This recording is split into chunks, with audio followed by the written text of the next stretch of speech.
पंतप्रधान मोदी साहेबांना सुद्धा त्याची किंमत मोजावी लागणार.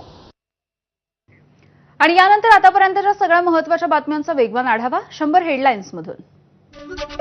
नागपूरमधल्या येस बँकेच्या शाखेमध्ये मनसेचं आंदोलन, बँक कर्मचाऱ्याला मारहाण, इंद्रजित मुळे नावाच्या व्यक्तीचा जेसीबी बँकेने जप्त केला. ही जप्ती नियमबाह्य असल्याचा आरोप आहे.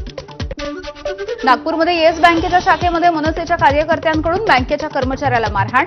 शहराचे अध्यक्ष चंदू लाडे यांच्या नेतृत्वामध्ये सुमारे 50 कार्यकर्त्यांचं आंदोलन.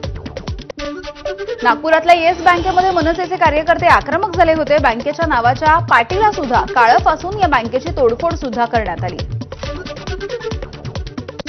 उपमुख्यमंत्री एकनाथ शिंदे आज दिल्लीच्या दौऱ्यावर. शिंदे खासदारांच्या सोबत बैठक घेणार असून इतर काही एनडीए नेत्यांना सुद्धा भेटणार असल्याची सूत्रांची माहिती. 15 ऑगस्टला भरत गोगावलेंनाच झेंडावंदन करायला मिळावं अशी मागणी मुख्यमंत्र्यांकडे करणार. उदय सामंत यांचं रायगडच्या पालकमंत्री पदाच्या संदर्भात मोठं वक्तव्य.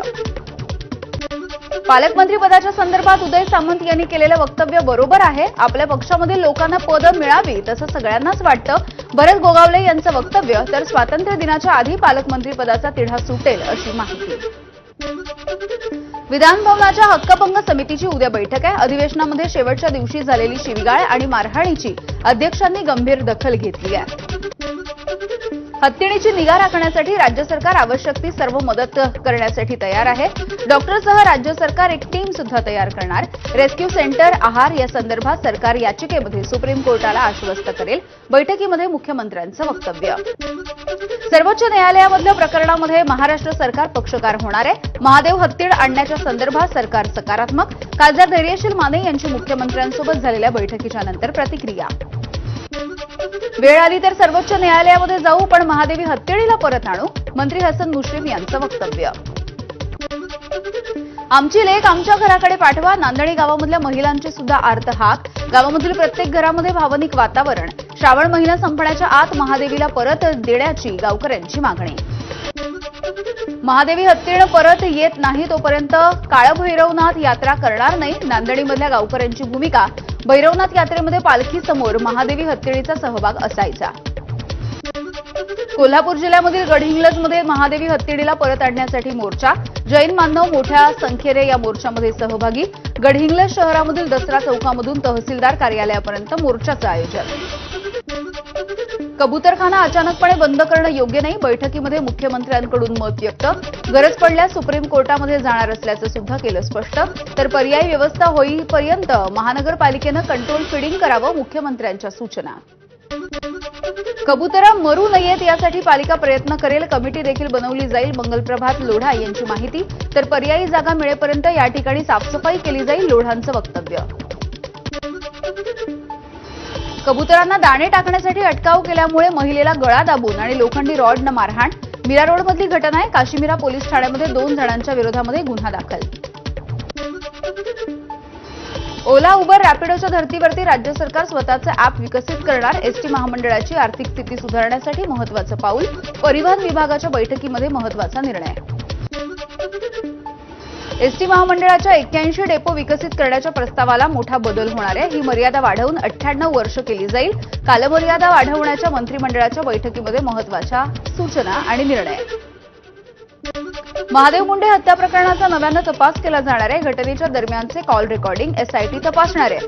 बीड आणि परळीमधून केला जाणार एसआयटीकडून तपास, सूत्रांची माहिती. मराठीच्या संदर्भात केलेल्या वक्तव्याच्या प्रकरणी भाजपचे खासदार निशिकांत दुबेंच्या विरोधामध्ये याचिका दाखल. मनसे शहराध्यक्ष सुदाम कोंबडे यांच्याकडून नाशिक जिल्हा सत्र न्यायालयामध्ये अवमान याचिका दाखल करण्यात आली. शिंदेच्या शिवसेनेचे आमदार प्रकाश सुर्वे यांना उच्च न्यायालयाचा दिलासा. आमदारकीला आव्हान देणारी ठाकरेंच्या शिवसेनेच्या उद्देश पाटेकर यांची याचिका न्यायालयानं फेटाळून लावली आहे. या याचिकेमध्ये कारवाई करण्याचं वैध कारण नसल्याचं कोर्टाचं मत आहे. ताकदीनं मुंबईला जायचं आणि विजय घेऊन परत यायचंय, जरांगेंचं धाराशिवमधल्या बैठकीमध्ये विधान. जास्तीत जास्त मराठा समाज बांधवांनी मुंबईमध्ये उपस्थित राहण्याचं जरांगेंचं आवाहन. वसई विरारमध्ये भाजपचा ठाकरेंची शिवसेना आणि बवियाला मोठा धक्का. माजी जिल्हाप्रमुख पंकज देशमुख तसंच ठाकरेंच्या शिवसेनेचे 25 पदाधिकारी आणि बवियाचे अनेक माजी पदाधिकारी भाजपमध्ये. राज्यामध्ये 3 ते 15 ऑगस्टच्या दरम्यान अवयव दान पंधरवडा. अवयव दानाच्या प्रतीक्षेमधल्या रुग्णांना नवजीवन मिळावं यासाठी राज्याचे सार्वजनिक आरोग्य मंत्री आणि कुटुंब कल्याण मंत्री प्रकाश आंबेडकर यांच्या मार्गदर्शनाखाली चळवळ. छत्रपती संभाजीनगरच्या नारेगावमध्ये काल झालेल्या राड्याच्या नंतर आज सलग दुसऱ्या दिवशी अतिक्रमण हटवण्याचं काम सुरू आहे. कोणताही अनुचित प्रकार घडू नये यासाठी मोठा बंदोबस्त तैनात करण्यात आला. कर्नाटक परिवहनच्या कर्मचाऱ्यांचा विविध मागण्यांसाठी संप. बस सेवा ठप्प झाल्यामुळे प्रवाशांची गैरसोय झाली आहे. थकलेल्या वेतनाच्या विरोधामध्ये पुण्यामधल्या नवले रुग्णालयाच्या कर्मचाऱ्यांनी संप पुकारला. मागील 9 महिन्यांपासून वेतन थकल्यामुळे रुग्णालयामधील 1300 कर्मचाऱ्यांचा काम बंद करत ही आंदोलन. पुण्याच्या भोर तालुक्यामध्ये रस्त्याच्या दुरावस्थेच्या विरोधामध्ये नागरिक आणि विद्यार्थी आक्रमक झाले. वारंवार रस्ता दुरुस्तीची मागणी करूनही सार्वजनिक बांधकाम खातं आणि प्रशासन लक्ष देत नसल्यामुळे रस्त्यावरती उतरून ठिय्या आंदोलन. जळगावमध्ये मध्यरात्री चड्डी बनियन गँगचा धुमाकूळ. 3 मंदिरांसह घरामध्ये सुद्धा चोरी करण्यात आली आहे आणि हे चोरटे सीसीटीव्ही कॅमेऱ्यामध्ये कैद झाले आहेत. पुण्यामध्ये विमाननगरमधील पबच्या पार्किंगमध्ये गुंडांची बर्थडे पार्टी. रेकॉर्डवरचे गुन्हेगार फिरोज शेख कडून पार्टीचं आयोजन. बर्थडे पार्टीमध्ये जोरजोरात डीजे वाजवत या सगळ्या लोकांनी गोंधळही घातलाय. मेळघाट परिसरामध्ये जीवघेणी प्रवासी वाहतूक. धारणी हरिसाल मार्गावरती गाडीला उभं करून गाडीच्या मागे उभं राहून ही वाहतूक केली जाते. पोलिसांचं मात्र दुर्लक्ष. आडवळणाचे रस्ते असल्यामुळे अपघातांची शक्यता आहे. वाशिमच्या उमरवाडी पाझर तलावाच्या सांडव्याखाली एका व्यक्तीचा कुजलेल्या अवस्थेमध्ये मृतदेह सापडला. ही हत्या आहे की आत्महत्या याचा सध्या तपास सुरू आहे. भरधाव दुचाकीच्या धडकेमध्ये 39 वर्षीय पादचाऱ्याचा मृत्यू झालाय. मुंबईच्या सांताक्रूज पश्चिम परिसरातली घटना आहे. 21 वर्षीय दुचाकी चालकाला अटक झाली आहे. सोलापुरात डीजेच्या तालावरती नाचून थकलेल्या तरुणाचा हृदयविकाराच्या झटक्यानं दुर्दैवी मृत्यू झाला. या निमित्ताने तासनतास चालणाऱ्या मिरवणुका आणि त्यामधल्या कर्णकर्कश डीजेचा मुद्दा पुन्हा एकदा ऐरणीवर. दारू पिण्यासाठी घरच्यांनी पैसे दिले नाहीत म्हणून एकाने स्वतःचंच घर जाळलंय. नाशिकच्या उत्तमनगर परिसरामधल्या भगवती चौकातली घटना आहे. सुरेश काळे या व्यक्तीला पोलिसांनी अटक केली आहे. भंडाऱ्याच्या तुमसरमध्ये नळ जोडणी धारकांना गढूळ पाण्याचा पुरवठा होत असल्याचा आरोप आहे. त्यामुळे नागरिकांच्या आरोग्याचा आता प्रश्न निर्माण झाला आहे. धाराशिवमध्ये दारूबंदीचं निवेदन देणारेच जुगार खेळताना सापडले. धाराशिवच्या उमरगा तालुक्यामधल्या कदेरमधला प्रकार आहे. पोलिसांचा संबंधितांवरती गुन्हा दाखल. बुलडाणा शहरामधल्या 2 तरुणांना कोयत्यासह रील बनवणं चांगलंच महागात पडलं. या दोघांजणांवरती आर्म ऍक्टनुसार आता गुन्हाही दाखल झालाय. पिंपरी चिंचवडच्या पिंपळे गुरव भागामधील कल्पतरू या उच्चभ्रू वसाहतीमध्ये घरफोडी करायचा प्रयत्न झालाय. गगन बडेजा यांच्या घरामध्ये शिरून बंदूक आणि कुकरीचा धाक दाखवून लुटण्याचा प्रयत्न करण्यात आला. हल्लेखोरांचा प्रतिकार करत असताना बडेजांनी चोरांना पोलिसांच्या स्वाधीन केलाय. देवदर्शनाला जाताना डोंगर चढत असताना भाविकाचा हृदयविकाराच्या झटक्यानं मृत्यू झालाय. सांगलीमधल्या येडे निपाणी इथल्या मल्लिकार्जुन डोंगरावरची घटना आहे. उत्तम कुंभार असं या मृत व्यक्तीचं नाव आहे. ठाण्यामधील ज्येष्ठ साहित्यिक आणि सुप्रसिद्ध दंतवैद्य डॉक्टर र म शेजवलकर यांचं निधन झालंय. गेल्या काही महिन्यांपासून ते कर्करोगाशी झुंज देत होते. सह्याद्री व्याघ्र प्रकल्पामध्ये वाघांची संख्या वाढली आहे. सह्याद्री, तिलारी, राधानगरी, चांदोली, कोयना आणि कर्नाटकमधल्या काली व्याघ्र प्रकल्पामध्ये 32 वाघ आहेत आणि त्यामधले 14 वाघ हे महाराष्ट्रातले. सिंधुदुर्गामध्ये गव्यांचा मानवी वस्तीमध्ये धुमाकूळ. कणकवली तालुक्यामधील नागवे गावामध्ये तब्बल 13 गवे रस्त्यावरून फिरत असताना दिसलेत. या गव्यांचा बंदोबस्त करावा अशी सर्व स्तरामधून मागणी होती आहे.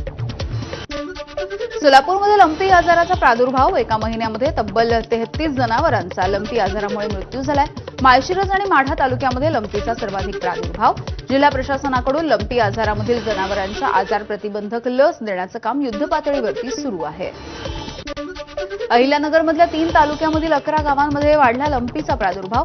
संगमनेर, शेवगाव आणि जामखेडमधील 11 गावं बाधित क्षेत्र म्हणून घोषित झाली आहेत. अकोल्यामधील शेतातील कपाशीची झाडं अज्ञाताकडून उद्ध्वस्त आणि याचमुळे आता शेतकऱ्याचं अतोनात नुकसान झालंय. ऐन श्रावणामध्ये पाऊस गायब झाल्यामुळे नांदेडमध्ये पिकांवरती किड्यांचा प्रादुर्भाव. शेतकऱ्यांना करावी लागते महागड्या औषधांची फवारणी. त्यामुळे उत्पादन खर्चामध्ये सध्या वाढ झाली आहे. गोंदियात खत विक्रीमध्ये अनियमितता आढळल्यामुळे 2 कृषी केंद्रांचे परवाने रद्द झाले तर 7 कृषी केंद्रांचे परवाने निलंबित. गोंदिया जिल्हा कृषी अधीक्षक कार्यालयाच्या भरारी पथकाची कारवाई. छत्रपती संभाजीनगरच्या वैजापूरमध्ये सद्गुरू गंगागिरी महाराजांचा सलग 178वा अखंड हरिनाम सप्ताह. 250 एकरामध्ये होणाऱ्या या सप्ताहामध्ये तब्बल 168 तास अखंडपणे हरिनाम जप आणि भजनही होणार आहे. या सप्ताहाची गिनीज बुकमध्ये सुद्धा नोंद होती आहे. श्रावण शुद्ध पुत्रदा एकादशीच्या निमित्ताने विठ्ठल रुक्मिणी मंदिराला आकर्षक फुलांची सजावट आणि यासाठी 25 प्रकारच्या 2 टन फुलांचा वापर झाला आहे. तर पुत्रदा एकादशीच्या निमित्ताने पंढरपूरमध्ये भाविकांची मोठी गर्दी. ढिसाळ सुरक्षा व्यवस्थेमुळे दर्शन रांगेचं नियोजन कोलमडल्यामुळे भाविकांना मनस्ताप. गणपती बाप्पाच्या आगमनासाठी अवघे काही दिवस शिल्लक आहेत. शाडूची माती किंवा लाल मातीपासून तयार केलेल्या गणपती मूर्तींना सध्या मोठ्या प्रमाणावरती मागणी आहे. नंदुरबार शहरामध्ये 4000 कारखान्यांमध्ये 1 लाखापेक्षा अधिक गणेश मूर्ती. या गणेश मूर्तींवरती शेवटचा हात फिरवण्यासाठी कारागिरांची लगबग. जवळपास 5000 कामगारांकडून दिवस रात्र काम सुरू आहे. गणेश भक्तांसाठी लोकल आणि मेट्रो रात्री उशिरापर्यंत सुरू ठेवावी या संदर्भामध्ये रेल्वे आणि मेट्रो प्रशासनाकडे पाठपुरावा करणार आहे. मुंबई उपनगरचे सहपालकमंत्री मंगलप्रभात लोढा हे हा पाठपुरावा करतील. आणि या सुपरफास्ट बातम्यांच्या नंतर बुलेटिनमध्ये छोटासा ब्रेक. बघत रहा एबीपी माझा.